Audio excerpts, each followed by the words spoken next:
Hello everyone, welcome to Unstoppable. I hope you are doing well guys. Finally आप लोगों का जो request आ रहा था कि सर आप सिर्फ कहते हो, शुरू नहीं कर रहे हो, क्यों नहीं कर रहे हो सर? तो देखो गाइस, थोड़ा सा काम चल रहा था। काम क्या चल रहा था मैं आपको बता दूं। देखो, ये पीडीएफ पे काम चल रहा था, और इसलिए ये पीडीएफ पे काम चल रहा था ताकि आपको सही चीज़ें डिलीवर हो पाए। और ऐसा ना हो कि भाई आप वीडियो देखते रहो, ठीक है, उसके बाद रिवाइज करने का वक्त है तो कर ही ना पाओ। तो हमने बहुत सारी चीज़ें चेंज करी है इस बार, ताकि आप कम समय में ज़्यादा से ज़्यादा चीज़ें पढ़ सको, ऑब्जर्व कर सको, और आप मैक्सिमम क्वेश्चन सही कर सको। क्लास को मैं शुरू करूँगा उससे पहले मैं कुछ बातें आप लोगों को बता देना चाहता हूँ। डिस्क्लेमर क्या है ज़रा वो समझो। और आपके बेसिक माइंड में जो क्वेश्चन आ रहे होंगे, सर आपके जो नोट्स है क्या इससे हमारा काम चल जाएगा, या हमें कहीं और से ही पढ़ना पड़ेगा, किसी का बुक तो नहीं पढ़ना पड़ेगा? ठीक है, सबसे बड़ा सवाल तो ये आएगा, सर आप जो करवाने वाले हो इसका पीडीएफ दोगे कि नहीं? ठीक है ना, पीडीएफ दोगे कि नहीं? तो बहुत सारे सवाल होंगे। इसके अलावा आपके माइंड में ये भी डाउट आ रहा होगा कि सर हम जो करने वाले हैं क्या इधर से क्वेश्चन बनेगा या नहीं बनेगा? तो बहुत सारे आपके माइंड में डाउट होगा, तो पहले मैं उसको क्लियर कर दे रहा हूँ। गाइस, पहली बात ये है कि जो हम ये लेक्चर प्लान कर रहे हैं, पहली बात तो ये है कि इसमें मेरा बहुत बड़ा रिसर्च शामिल है। कह सकते हो कि हमने जो चीज़ें पिछले 2 सालों में सीखी है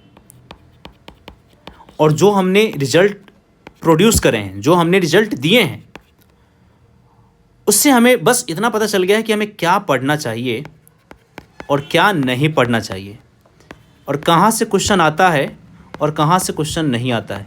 बुक में तो बहुत सारी बातें लिखी गई है, क्या सभी जगह से क्वेश्चन आते हैं? तो मेरा कहना भाई बड़ा वाला नो, हर जगह से क्वेश्चन नहीं आता। यानी कि आपको सिलेक्टेड स्टडी करनी पड़ेगी, सिलेक्टेड स्टडी करनी पड़ेगी। देन उसके बाद और एक बात और मैं बता दूं आप लोगों को, ये मेरे ऊपर छोड़ दो कि आपको क्या पढ़ना है पेपर 1 में, क्या नहीं पढ़ना है वो मेरे ऊपर छोड़ दो। ये मेरी जिम्मेवारी है, मैं इसे पूरा करवाऊंगा। ठीक है, आपको जो मैं एक रिस्पॉन्सिबिलिटी दे रहा हूँ वो है पेपर सेकंड का। भाई पेपर सेकंड में आप कम से कम 120 नंबर लेकर के आओ। पेपर 1 में आपका ऐसा करवा दूंगा कि यहाँ से 70 से लेकर के 80 नंबर आराम से लेकर के आओगे।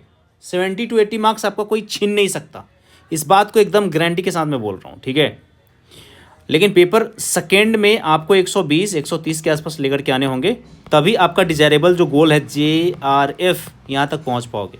ठीक है, या आपका जो नेट का जो ड्रीम है यहाँ तक पहुँच पाओगे। अगर इस दोनों में पहुँच गए तो PhD तो आपका ऐसे ही हो जाना है। समझ में आया? तो ज़्यादा नहीं सोचना है, ज़्यादा बर्डन नहीं लेना है। अब हम जो इसमें काम करने वाले वो ज़रा समझो। पहली बात तो ये है कि हम इसमें आपको करवाने वाले क्या हैं। तो देखो, हम इसमें करवाने वाले हैं पेपर 1 की तैयारी।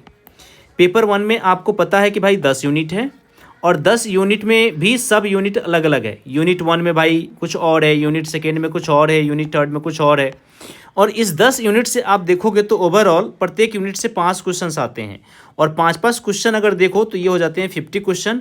और 50 क्वेश्चन में अगर आप 2 से मल्टीप्लाई करोगे तो 100 मार्क्स। और यहाँ पे आप देखोगे तो किसी भी तरीके का कोई भी निगेटिव मार्किंग नहीं है। ठीक है, निगेटिव मार्किंग नहीं है। 100 मार्क्स का होता है, 50 क्वेश्चन करने हैं और हमें लेकर के आने हैं 70 से 80 नंबर। ठीक है, यानी कि आप देखोगे तो काफ़ी सिंपल गेम है। जैसे जैसे मैं करवाता जाऊंगा वैसे वैसे करते जाओ, जो मैं कह रहा हूँ पढ़ने के लिए वो पढ़ते जाओ, फिर ये डन हो जाना है। अब सवाल सबसे बड़ा ये है कि हमें बुक पढ़ना है। तो देखो, मैं ये आपके ऊपर छोड़ूंगा। आफ्टर लेक्चर, इस लेक्चर के बाद आप खुद डिसाइड करना कि आपको कहीं से कोई और सोर्स का इस्तेमाल करना भी चाहिए कि नहीं करना चाहिए। क्योंकि एक बात मैं गारंटी के साथ कह सकता हूँ कि जो मैं नोट्स आपको देने वाला हूँ वैसा नोट्स पूरे ऑनलाइन जगत में कहीं नहीं मिलने वाला है। और ये एक बहुत बड़ा रिसर्च इसमें शामिल है। पता है, पेपर 1 का अगर यूनिट 1 ही देख लो, अगर टीचिंग एप्टीट्यूड देख लो, इतने सारे कॉन्सेप्ट है, इतने सारे फंडामेंटल्स है, इतने सारी चीज़ें हैं। हर चीज़ों को आप याद कर पाओ भाई, वो याद ही नहीं होगा आपको, क्योंकि बहुत बहुत हार्ड है। और किसी ने भी बहुत कंसाइज करके नोट्स वगैरह नहीं बनाए हैं। तो मैंने देखा था पिछले बार बहुत सारे बच्चों को जब मैं पढ़ा रहा था, तो मुझे पता चला कि भाई इसमें थोड़ा सा काम करना पड़ेगा। और फाइनली यही काम चल रहा था जिसकी वजह से इतने टाइम लगे हैं। जरा देखो नोट्स, देखो नोट्स मैं दिखा रहा हूँ, ये जरा नोट्स देखो भाई साहब, मात्र 14-15 पेज है। 14-15 पेज है सिर्फ टीचिंग एप्टीट्यूड में, 14-15 पेज। और टीचिंग एप्टीट्यूड समाप्त, एंड। और ये 15 पेज पढ़ने में कितना लगेगा? मेरे पढ़ाने के बाद आपको लगने चाहिए मात्र 15 मिनट। अच्छा 10 यूनिट है, यानी कि आप विद इन 3 आवर में या 2 से 3 आवर में आप पूरा का पूरा यूनिट एग्ज़ाम के दिन भी रिवाइज कर सकते हो। और सबसे बड़ी बात यह है कि ये हैंडी नोट्स है, आराम से जैसे मन करे वैसे इस्तेमाल करो, ठीक है। और ये मैं दे दूंगा आपको। उसके बाद आप कमेंट बॉक्स में कमेंट करके बताना क्या इसमें जो इन्फॉर्मेशन है वो आपके एग्ज़ाम के लिए सफिशिएंट है या नहीं, क्योंकि मैंने जहाँ तक रिसर्च करा है, मैंने जहाँ तक डाला है उसके अकॉर्डिंग इसमें सफिशिएंट मटेरियल पड़ा हुआ है, ठीक है, सफिशिएंट है। और मुझे नहीं लगता है कि इसमें और ज़्यादा वैल्यू एडिशन होना चाहिए, नहीं तो ये भी बल्कि हो जाएगा। लेकिन आप बताना, अगर आप कहोगे तो मैं थोड़े थोड़े और भी इसमें एडिटिंग वगैरह कर दूंगा, ताकि आपको और भी चीज़ें, अगर आप कहोगे, डिमांड करोगे, तब मैं थोड़ा और एडिशन कर दूंगा। अदरवाइज़ इसमें वैल्यू एडिशन की आवश्यकता नहीं है, ठीक है। अब करने वाले क्या हैं, अब उसके ऊपर हम बातचीत कर लेते हैं, ठीक है। तो सबसे पहले हम देखते हैं कि क्या करने वाले हैं, ओके। लेकिन इससे पहले थोड़ा सा मैं इसको इरेज कर देता हूँ। चलो अब हम यहाँ पे देखते हैं। सबसे पहले तो टीचिंग एप्टीट्यूड, पहला हमारा जो यूनिट शुरू होगा वो होगा टीचिंग एप्टीट्यूड का, ठीक है। टीचिंग एप्टीट्यूड में हम क्या क्या बातचीत करने वाले हैं, तो ज़रा हम दिखाते हैं। पहली बात तो ये है कि हम टीचिंग के कॉन्सेप्ट के ऊपर बातचीत करेंगे कि भाई कॉन्सेप्ट क्या है, इसका डिफिनीशन क्या है, रोल क्या है, इसके ऊपर बातचीत करेंगे। देन हम बातचीत करेंगे कि भाई टीचिंग का ऑब्जेक्टिव क्या है, क्या ऑब्जेक्टिव है, क्यों पढ़ाया जा रहा है, और हमें पढ़ने के लिए क्यों प्रेशराइज किया जा रहा है। भाई आयोग नशे करके बैठा है क्या, जो हमें कह रहा है कि भाई तुम टीचिंग एप्टीट्यूड पढ़ के आओ, रिसर्च एप्टीट्यूड करके आओ, कॉम्प्रीहेंशन करके आओ, मैथमेटिक्स करके आओ, ठीक है ना, उसके बाद DI करके आओ।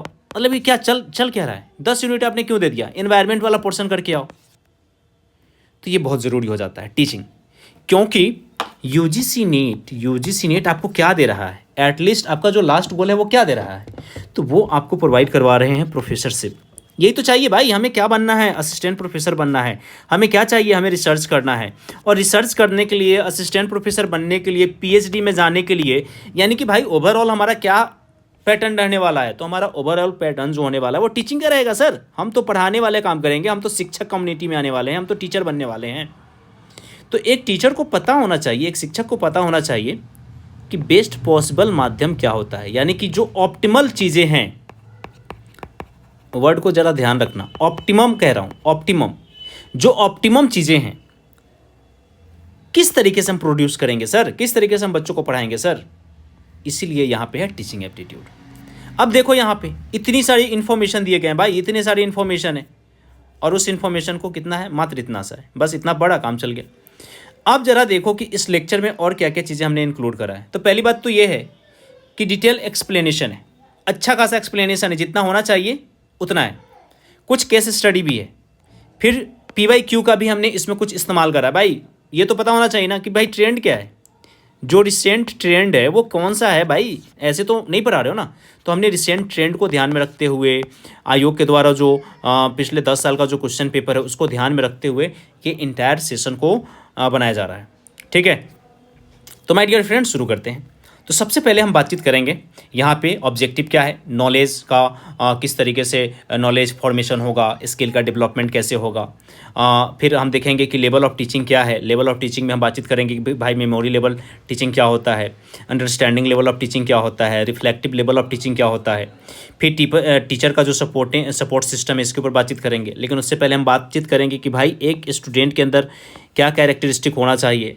आप ये कि जो बच्चा है, एडोलसेंट है, उसके अंदर क्या कैरेक्टरिस्टिक हो सकता है, उसका क्या कैरेक्टरिस्टिक हो सकता है। जो एडल्ट लर्नर है उसका कैरेक्टरिस्टिक क्या होता है। ऐसे कौन कौन से फैक्टर है, ऐसे कौन कौन से चीज़ें हैं जो हमारी शिक्षण पद्धति को, हमारे लर्निंग पद्धति को, या हमारा जो इंस्टीट्यूशनल फैक्टर है उसको प्रभावित करता है, ठीक है। तो यहाँ पे आप कह सकते हो जो फैक्टर इफेक्टिंग है। अब ये 2-3 तरीके का हो सकता है, या तो इसको आप प्रोज में डाल सकते हो और इसका कॉन्स भी डाल सकते हो, यानी कि इसका कुछ प्रॉफिट भी है और कुछ इसका लॉस भी है। कुछ इसके पॉजिटिव आपके फैक्टर्स दिखाई देंगे कि हाँ भाई, जैसे कि आपके पास अगर मैं कहूँ कि डिजिटल बोर्ड, तो डिजिटल बोर्ड में आप देखोगे तो डिजिटल बोर्ड से स्टडी हो रही है, तो भाई वो भी तो एक फैक्टर्स है जिससे आप अच्छी स्टडी कर पा रहे हो। और यहीं पे देखोगे भाई साइबर सिक्योरिटीज़ का मामला आ जाएगा, साइबर थ्रेट का मामला आ जाएगा, तो ये इसके लॉस भी तो हैं। आपके डेटा लॉस हो गए, ये भी तो लॉस है। तो हम दोनों माध्यम देखेंगे भाई, प्रॉज एंड कॉन्स दोनों देखेंगे। ऐसा नहीं है कि हमने एक फैक्टर के ऊपर बातचीत कर लिया टीचर में। अब टीचर में हम देखेंगे कि भाई एक टीचर है, ऐसी कौन सी चीज़ें, कौन से ऐसे फैक्टर्स इनके साथ इंक्लूड कर दिया जाए कि ये बहुत अच्छे तरीके से पढ़ाएं ताकि बच्चों को प्रॉफिट हो सके। और कौन कौन से ऐसी चीज़ें होती हैं जिससे बच्चों को नुकसान होता है, तो ये सारी चीज़ें हम देखेंगे। फिर यहाँ पे मेथड ऑफ टीचिंग के ऊपर बातचीत करेंगे कि भाई टीचर सेंटर्ड मेथड क्या होता है, लर्नर सेंटर्ड मेथड क्या होता है, आईसीटी बेस्ड मेथड क्या होता है, तमाम चीज़ों के ऊपर बातचीत करेंगे। देन उसके बाद हम बातचीत करने वाले हैं कि टीचिंग सपोर्ट सिस्टम क्या है, ट्रेडिशनल माध्यम, मॉडर्न माध्यम, आईसीटी का। उसके अलावा मैंने आपको बातचीत कहा था भाई केस स्टडी भी बहुत इंपॉर्टेंट हो जाता है। हम बातचीत करेंगे भाई यूएसए में जो एजुकेशन सिस्टम है या टीचिंग जो पद्धति है और भारत की जो टीचिंग पद्धति है, दोनों में अंतर कैसे है, यूके से अंतर कैसे है, तो सारी चीज़ें हम डिफरेंसेस भी देखेंगे। ऐसा नहीं है कि सिर्फ हम एक जगह का देख लिए, तो थोड़े से हम कंपेयर भी करने वाले हैं। उसके बाद ऐसे कौन कौन से माध्यम है जिसके माध्यम से इवेल्युएट किया जा सकता है, इवेल्युएशन किया जा सकता है, इसका फॉर्मेट क्या है, ठीक है ना, फॉर्मेटिव इवेल्युएशन क्या होता है, उसके बाद सुमेटिव क्या होता है, इनोवेशन इवेल्युएशन क्या होता है, तमाम चीज़ों के ऊपर बातचीत करने वाले हैं। तो ये था एक ओवरव्यू और आई होप कि आपको समझ में आ गया होगा। अब हम सब्जेक्ट को शुरू करते हैं, लेकिन उससे पहले मेरा सबसे बड़ा सवाल ये है कि आर यू रेडी, क्या आप तैयार हो? यस सर, हम तो कब से तैयार बैठे हैं। ओके गाइस, कोई नहीं, शुरू करते हैं। Once again welcome to Unstoppable. Super advance level का ये लेक्चर्स होने वाला है जो आपके लिए है फ्री। आनंद उठाओ गाइस, आनंद उठाओ। अब तो रिजल्ट आना ही चाहिए। वी वांट रिजल्ट, अब तो आना ही चाहिए। अब ज़रा देखो यहाँ पे जो ऊपर जो मैंने बातचीत करे हैं उसको मैं यहाँ पे एक जगह कर दिया हूँ, कंसेप्ट के ऊपर, ऑब्जेक्टिव के ऊपर। तो ये दोनों टीचर के लेवल पे है। तीसरा है टीचर का लेवल। अब यहाँ पे लर्नर्स आ जाता है, ये दोनों लर्नर्स आ जाता है, ठीक है ना, लर्नर्स के लेवल पे हो गया। फिर यहाँ पे फैक्टर्स जो हैं वो टीचर प्लस लर्नर दोनों हो जाएगा। और इंडिविजुअल डिफरेंसेस यानी कि एक शिक्षक के रूप में, एक टीचर के रूप में, एक लर्नर के रूप में। और कौन कौन से ऐसे मेथड है जो आपको सपोर्ट प्रोवाइड करवाता है, तो ये सबको हमने थोड़ा सा अलग अलग कर दिया ताकि आपको याद करने में, रिमेंबर करने में सही हो जाए, ठीक है। अब हम बातचीत करते हैं सबसे पहले कॉन्सेप्ट के ऊपर, फिर हम इसके ऑब्जेक्टिव देखेंगे एंड लेवल्स देखेंगे। 3 चीज़ें पहले आपको याद करनी है। देखो, सबसे पहले जो 3 चीज़ें हैं वो उसको याद करो। अब डिफिनीशन क्या है टीचिंग का, वो हम बाद में बात करेंगे। सबसे पहले आपको 3 चीज़ें क्या याद करना है, बिहेवियरिज्म याद करना है। और इसको ये कॉन्सेप्ट किसने दिया है, तो स्किनर ने दिया है, ये आप रट्टा मार लो। जो कंस्ट्रक्टिविज्म है ये पिगेट के द्वारा दिया गया है, रट्टा मार लो, ठीक है। एंड देन यहाँ पे जो ह्यूमनिज्म है वो रोजरर के द्वारा दिया गया है, इसे आप रट्टा मार लो। तो ये 3 चीज़ें हैं, इसको आप याद कर लो, ठीक है। उसके बाद अब हम बातचीत करेंगे यहाँ पे कि कैसे एक्सप्लोर करोगे, कौन कौन से ऐसे डायमेंशंस हैं, ठीक है, जो टीचिंग को बेहतर बनाता है। यानी कि एज ए एक टीचर हम किस तरीके से चीज़ों को करने वाले हैं, इन तमाम चीज़ों के ऊपर अब बातचीत करेंगे। तो गाइज़ यहाँ से हम नेक्स्ट वीडियो में शुरू करेंगे। अब यहाँ तक का आपको कैसा लगा इसके बारे में ज़रूर बताइएगा कमेंट बॉक्स में कमेंट करके, और क्या इतना इन्फॉर्मेशन आपके लिए सफिशिएंट है इसके बारे में ज़रूर बताइएगा, ठीक है।